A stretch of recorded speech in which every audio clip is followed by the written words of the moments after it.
syakartum la azidannakum wa la in kafartum inna adzabi lasyadid.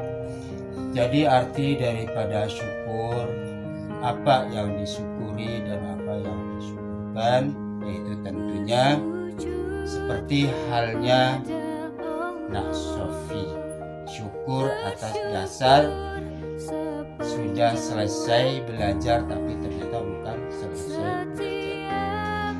Jadi mengambil itu perlu kita mensyukuri. Dalam arti syukur itu ya seperti itu, disangkut pautkan dengan arti barokah. Apa tujuan barokah?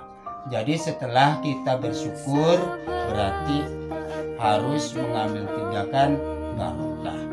Barokah itu selanjutnya bisa atau tidaknya harus dipelajari dengan arti barokah.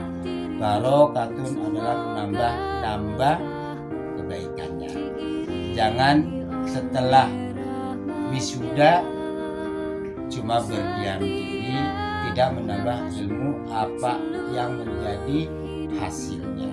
Jadi hasil itu harus dimanfaatkan supaya menjadi keberkahan. Berkah itu yang tadinya seperti ini, baiknya harus lebih baik lagi. Bagaimana caranya memperbaiki? Seperti takwa.